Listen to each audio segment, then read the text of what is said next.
July 64 CE.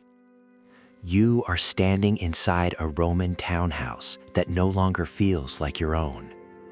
The walls are familiar, but the silence is not. Outside, you hear footsteps pause, then move on. Somewhere in the city, metal strikes stone. A door closes. You wait, because waiting is what you have learned to do. You do not speak. You do not ask questions. You understand now that attention is dangerous. You are a woman of rank.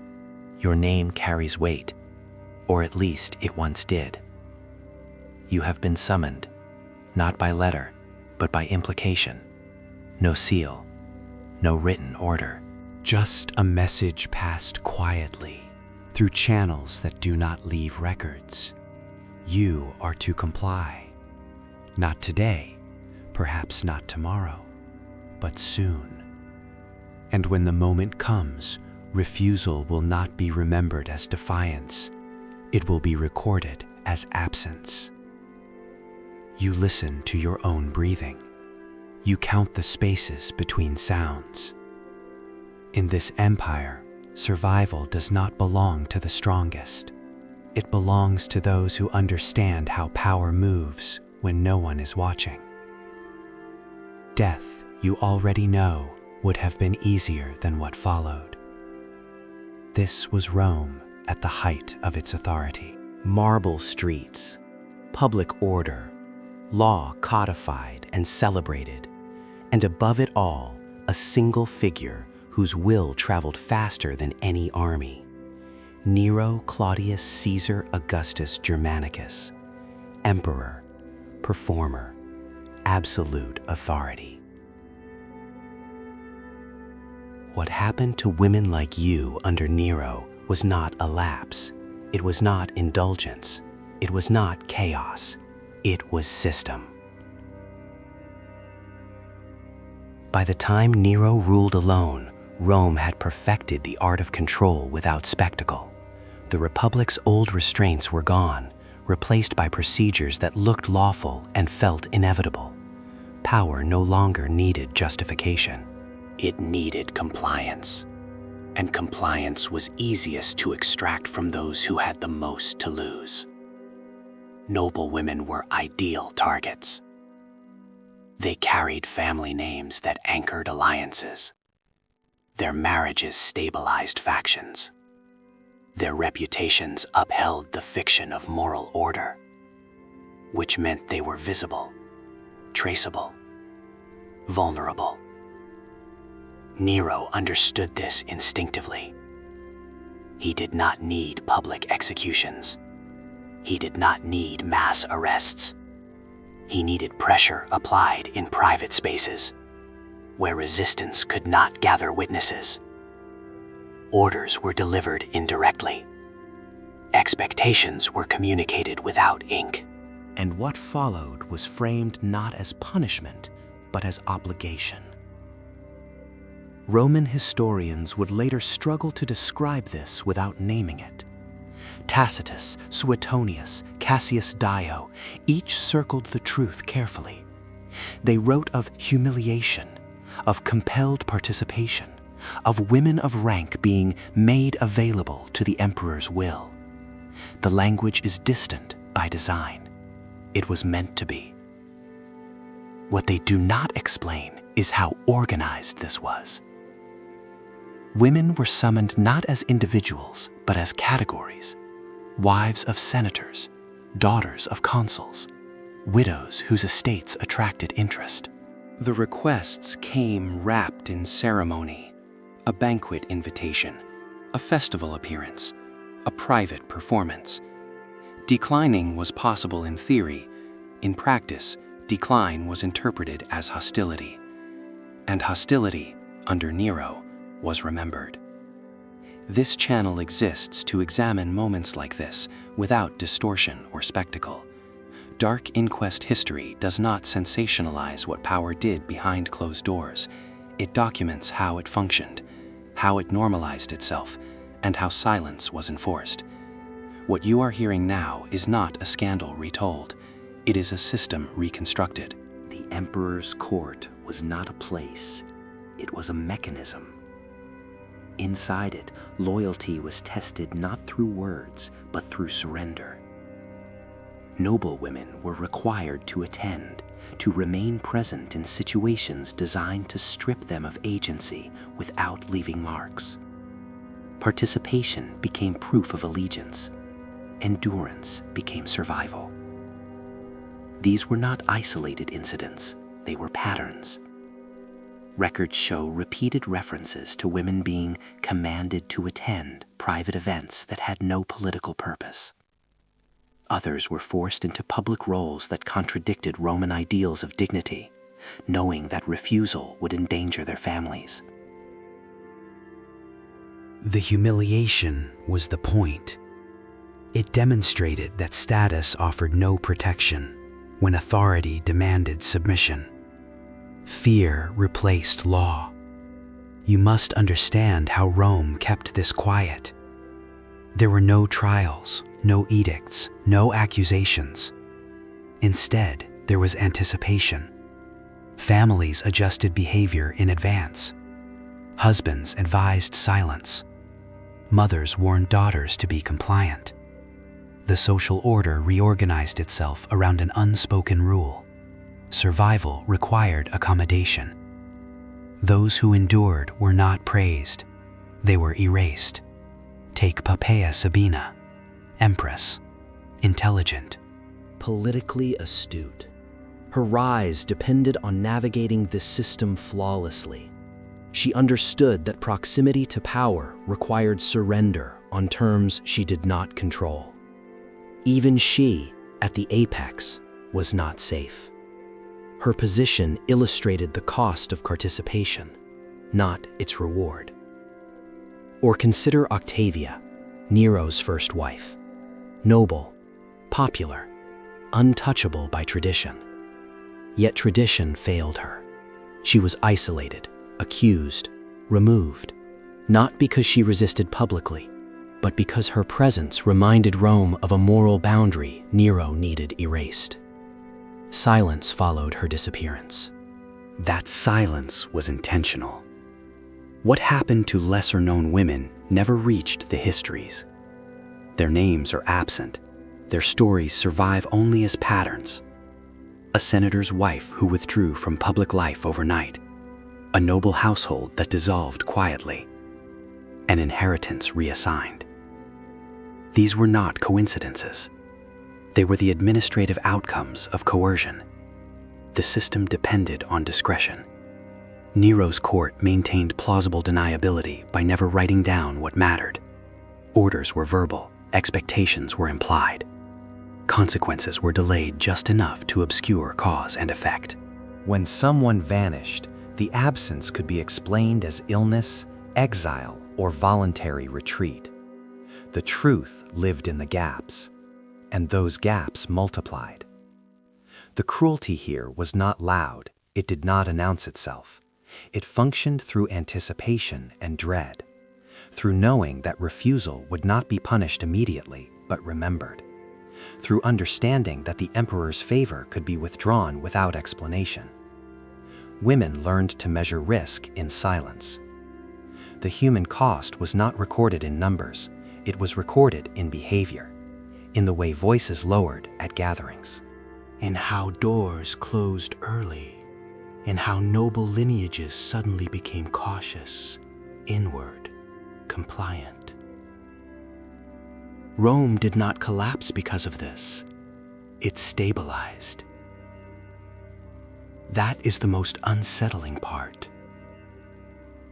The empire absorbed the damage and continued. Senators debated policy, armies marched, festivals proceeded. The suffering was contained within private spaces, where it could not disrupt the narrative of order. What history records is Nero's excess. What it does not teach is how disciplined that excess was.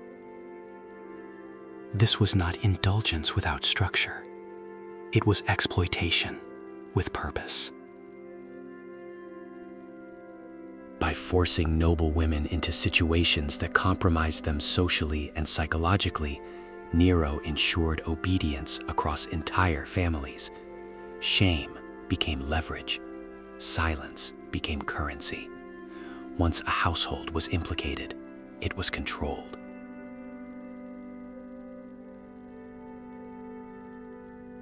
This is how power consolidates without resistance. No chains, no public trials, just knowledge that the emperor could reach into your life at will, and that dignity offered no shield. Your choices have narrowed until only one remains: endure or disappear. And endurance does not mean survival. It means continuation without voice. This moment, this quiet, controlled moment, is what Roman history often skips. It prefers fires, assassinations, spectacle. But the empire was not maintained by chaos.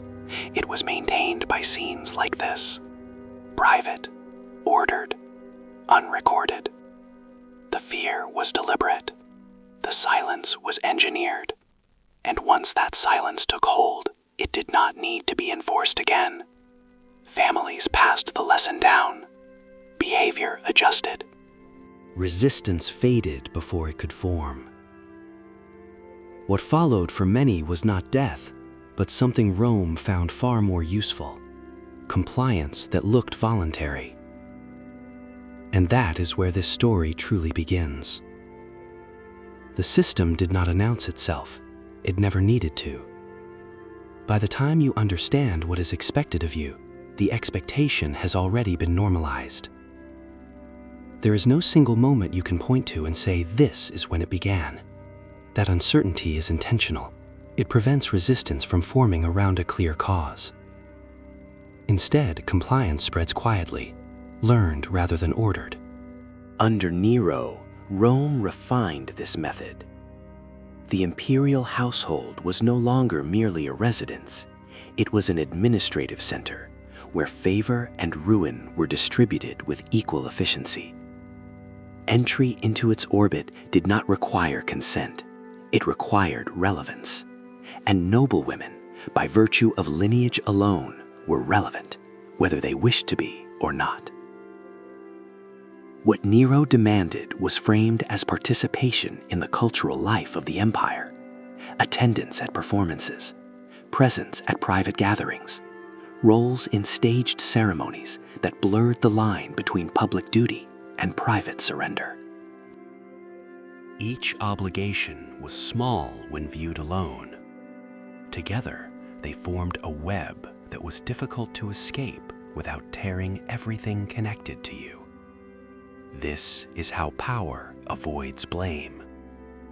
There was always a justification available: tradition, loyalty, celebration, artistic expression. Nero was careful to clothe his demands in language Rome already respected. To oppose him was not to refuse a man, but to reject the values he claimed to embody. And those who rejected them did not last.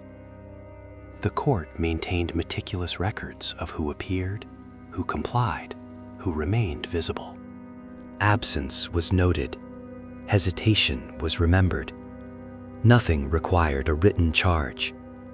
A family's standing could be weakened gradually through exclusion from offices, delayed legal decisions, unfavorable marriages arranged without consultation. Punishment did not arrive with violence. It arrived as stagnation. For women, the consequences were sharper. Roman society publicly celebrated feminine virtue while privately exploiting it. The contradiction was not accidental. It was functional. A woman's reputation was both her protection and her vulnerability. Once compromised, whether truthfully or not, it could be used indefinitely. Nero's court understood this leverage perfectly. Participation placed noblewomen in situations where their dignity could be questioned without evidence. Rumors did the work that laws could not. Once a whisper circulated, it could never be fully erased. Families learned to accept this risk as the cost of remaining intact. Some believed accommodation would shield them. They were wrong. Historical sources describe a steady expansion of these practices. What began as selective pressure became expectation. Refusal no longer needed to be explicit. Even discomfort could be interpreted as disloyalty. The emperor's inner circle enforced these norms without direct instruction, eager to demonstrate initiative. This is how systems grow beyond their creators. The cruelty did not escalate because Nero demanded it. It escalated because the structure rewarded those who anticipated his desires. Officials competed in subtlety. Courtiers refined methods of coercion that left no trace. Each improvement made the system more efficient, less visible, harder to challenge. Women were rarely accused of crimes. They were instead repositioned. A noblewoman who resisted might find herself suddenly excluded from public events, her household quietly monitored, her relatives passed over for appointments. Another might be compelled to appear repeatedly, her presence itself becoming a signal to others of what was expected. In either case, the message was clear. You exist at the emperor's discretion. Consider the psychological weight of this reality. There is no enemy to confront, no decree to appeal. The threat is ambient. It surrounds you in every interaction. Every invitation carries risk. Every silence invites interpretation. You learn to calculate constantly, to anticipate how your actions will be read by people who never explain their standards. This is not chaos. It is discipline. Rome's elite adapted quickly. Publicly, they praised stability. Privately, they reorganized their lives to avoid attention. Marriages were delayed or arranged strategically. Daughters were kept from view. Entire households withdrew into controlled obscurity, believing invisibility might offer protection. Sometimes it did. Often it did not. Because Nero's authority was not reactive, it was proactive. He did not wait for defiance. He sought reassurance. He needed constant confirmation that the empire remained oriented around him. Noblewomen, as symbols of continuity and honor, were ideal instruments for that confirmation. Their endurance became evidence of his control. The sources hint at moments where women attempted quiet resistance, delayed responses, feigned illness, withdrawal into religious observance. These tactics occasionally bought time. They never resolved the underlying danger. Eventually, the summons returned, often stronger than before. The system was patient. What makes this period difficult to confront is the absence of spectacle. There are no mass graves, no decisive purges tied directly to these practices. Instead, there is a slow erosion of autonomy that leaves behind few dramatic markers. History prefers sharp endings. This story has none. It fades. Names disappear from the record, lineages thin, estates change hands. Official histories move on to wars, fires, and revolts, while the mechanisms of private coercion remain unexamined. But the effects were real. Roman social norms shifted. The ideal of the untouchable noblewoman became ceremonial rather than practical. Power had demonstrated that it could override tradition without formally abolishing it. Once that precedent was established, it could be applied again under different rulers, in different forms. This is how practices survive beyond their origin. Nero did not invent exploitation. He standardized it. He showed Rome that domination could be quiet, that it could coexist with law and ceremony, that it could be administered without disrupting the appearance of order. And Rome learned the lesson well. After Nero's death, there was no reckoning for these women, no restoration of dignity, no acknowledgement of what had been taken. The system simply recalibrated. New emperors adopted new styles, but the understanding remained. Proximity to power required surrender. Those who endured were not commemorated. Their endurance threatened the narrative of Roman virtue. To acknowledge them would have meant admitting that stability had been purchased at a human cost. The empire preferred not to calculate. So silence persisted. What wasn't written down mattered more than what was. The absence of detail was not a failure of historians. It was the success of the system they described. By the time Tacitus and others attempted to capture this period, much had already been normalized, absorbed, rationalized. They recorded outcomes, not processes. And yet, traces remain in the careful phrasing, in the evasions, in the repeated emphasis on shame without explanation. These are not accidents of style. They are evidence of boundaries even historians felt constrained not to cross.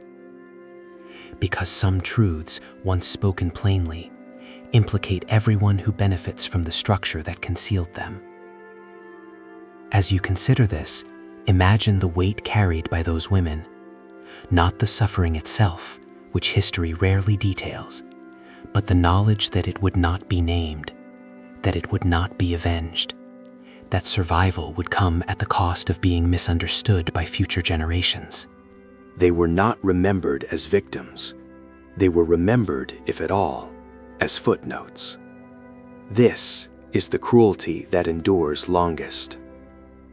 In the next part of this story, the focus narrows further, away from systems and structures, toward individuals whose lives illustrate how this control functioned in practice. Women whose names appear briefly in the records, then vanish. Their choices, their silences, and the consequences that followed. Because to understand the full weight of what Nero forced Roman noblewomen to do, you have to look at what happened when endurance finally met its limits. There comes a point where a system stops feeling abstract, where its effects are no longer theoretical or structural, but personal. This is where the record thins and the silence grows heavier. Because the women most affected by Nero's rule were not the ones history lingered on. They were not emperors' wives or public figures celebrated in sculpture.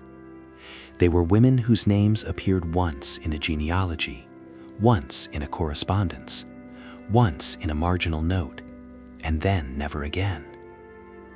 Their disappearance is not a mystery, it is the result. To understand how this control functioned at the human level, you have to abandon the expectation of dramatic confrontation. What defined these lives was not a single moment of collapse, but prolonged containment. Days structured around uncertainty, futures narrowed without explanation. Take the women connected to the senatorial class during Nero's middle years. These households were Rome's backbone.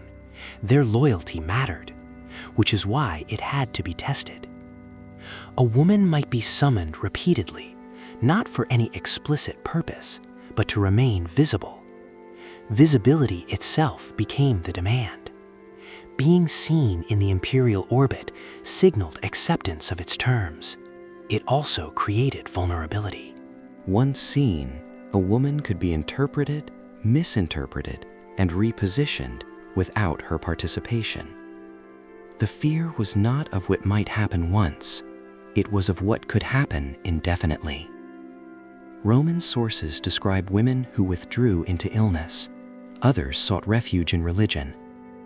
Some arranged hasty marriages to men of lesser rank, hoping obscurity might offer protection. These were not acts of weakness, they were calculations made under pressure. And still, the system followed. One name that surfaces briefly is Claudia Actae. Not a noblewoman by birth, but a former enslaved woman elevated by Nero's favor. Her position reveals something crucial. Proximity to power did not guarantee safety, it guaranteed exposure. Acte's survival depended on constant alignment with the emperor's shifting expectations. Her presence signaled to noblewomen that status could be bypassed, replaced, or discarded. That uncertainty was intentional. For women of lineage, the message was sharper. Your heritage does not shield you, it binds you, it makes you useful. Another figure, Statilia Messalina, Nero's third wife, illustrates the limits of accommodation. Intelligent, cautious, politically aware, she navigated the court with restraint. Her survival required silence, adaptability, and acceptance of a role she did not define. Even then, her position remained provisional. Under Nero, no relationship conferred stability. Only ongoing usefulness did. What history often misses is the psychological erosion this caused, the constant requirement to self-monitor, to anticipate danger without evidence, to internalize the logic of the system until it feels natural. This is how domination embeds itself. Women learn to regulate their own behavior more strictly than any external authority could have enforced. Speech was measured. Appearances were calculated. Emotional expression was suppressed. Because speech was measured. Appearances were calculated. Emotional expression was suppressed. Because unpredictability invited scrutiny. Silence became a survival skill. And silence, repeated across households, reshaped Roman elite culture. What had once been spaces of negotiation and influence narrowed into zones of compliance. Women who had previously acted as mediators between families now acted as buffers, absorbing pressure so others would not have to. This is the cost that rarely appears in records. There were moments when the system revealed its edge, when a woman's compliance was deemed insufficient, when rumors hardened into accusations. In those cases, removal followed. Not always execution, often something quieter. Exile, isolation, forced retreat from public life. These outcomes were devastating precisely because they were ambiguous. A woman might be sent away without explanation, her family left to guess which boundary had been crossed. That uncertainty reinforced obedience among those who remained. No warning was more effective. Halfway through this story, it's worth stating why this examination matters. Dark inquest history exists because these mechanisms are easy to overlook and dangerous to forget. Not because they are ancient, but because they are effective. Power that operates quietly survives longer than power that shocks. By understanding how Rome normalized coercion without spectacle, you begin to recognize patterns that repeat whenever authority becomes insulated from accountability. The women under Nero did not leave manifestos, they left gaps. Consider the legal invisibility they endured. Roman law, in theory, protected noblewomen's status. In practice, those protections depended on male advocates willing to speak. Under Nero, advocacy itself carried risk. Husbands remained silent to preserve households. Fathers avoided confrontation to protect sons. The women were left alone inside a system that pretended they were protected. That contradiction is the core of this story. The climax of this period does not arrive with a single cataclysmic event. It arrives gradually, as endurance becomes unsustainable, as women recognize that compliance does not lead back to safety, only to further demands. For some, the final breaking point came when their presence was no longer sufficient.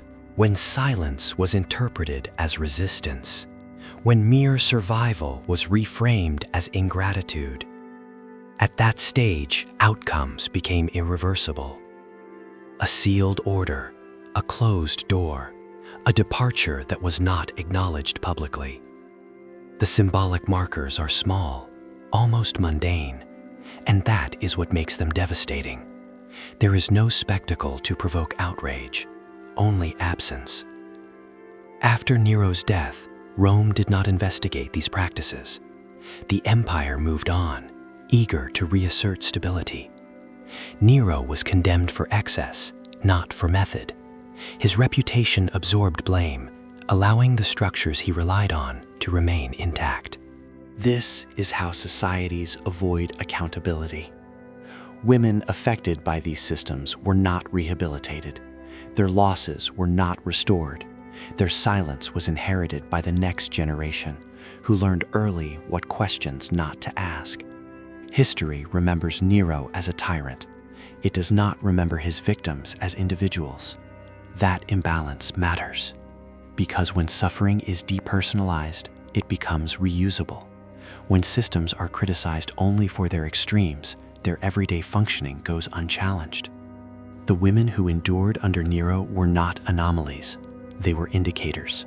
They showed how easily a legal society can accommodate coercion when it benefits those in power.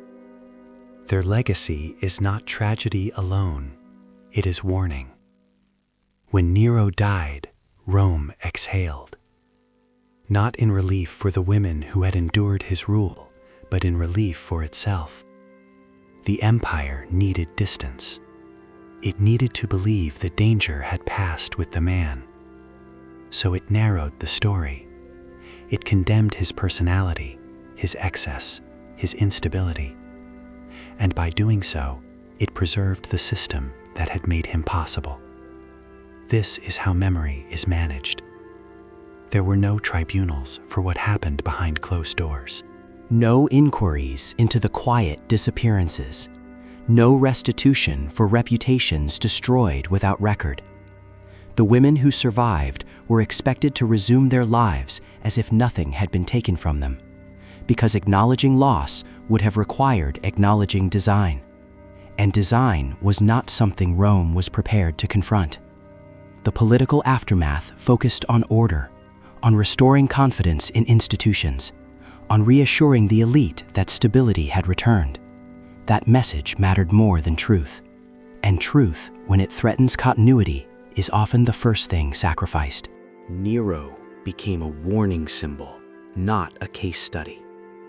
By isolating blame in his character, Rome avoided examining how efficiently its structures had adapted to his will. The court remained. The procedures remained. The understanding that power could reach into private life without justification remained. For noblewomen, the lesson was permanent. Even after Nero, behavior did not fully revert. Silence had proven useful. Families continued to manage risk by limiting visibility. Women continued to measure speech and presence carefully. The system had taught them that dignity was conditional, and that law alone was not protection. What history records as peace was for many containment. The cultural memory of these women was shaped by omission. They were not celebrated for endurance. Endurance suggested injustice. Instead, they were remembered, if at all, through male lineages, as wives, daughters, connections. Their internal lives, the fear, the calculation, the quiet resilience, were considered irrelevant to the story Rome told about itself. That erasure was not accidental. It was the final stage of control. Because once suffering is forgotten, it can be repeated without resistance. Once silence is normalized, it becomes tradition. And once tradition hardens, it disguises itself as inevitability. This is what Nero left behind, not just trauma, but precedent. The idea that authority could operate without explanation, that coercion could be administered politely, that obedience could be extracted without force, simply by controlling futures, reputations, and access to safety. The women who lived through this understood something their society refused to articulate, that survival within such a system required complicity, and that complicity carried its own cost. They were not passive. They were constrained. They did not fail to resist. Resistance had been made indistinguishable from self-destruction. This is why their story matters. Not because it shocks, but because it implicates. It challenges the comfort of distance. It forces a reckoning with how often history praises order without asking who paid for it. What wasn't written down still shaped the empire. Buried in archives, in careful phrasing, in names that fade mid-sentence, is evidence of a truth Rome never corrected, that its stability depended on the quiet surrender of those least able to refuse. And when we remember Nero only as a monster, we miss the more unsettling lesson. Monsters do not require systems to function, but systems can function perfectly while producing monstrous outcomes. The women forced to endure under Nero were not erased by time. They were erased by design. Remembering them does not restore what was taken. It does something quieter and more difficult. It interrupts the final silence. It refuses to let absence stand for consent. Because silence in this history was never voluntary. It was produced, maintained, inherited. And as long as it remains unexamined, the structures that created it remain available to power, waiting to be used again. If keeping that memory alive matters, if examining how authority reshapes lives without leaving marks matters, then subscribing to Dark Inquest history is not about following a channel. It is about refusing to let these stories disappear a second time.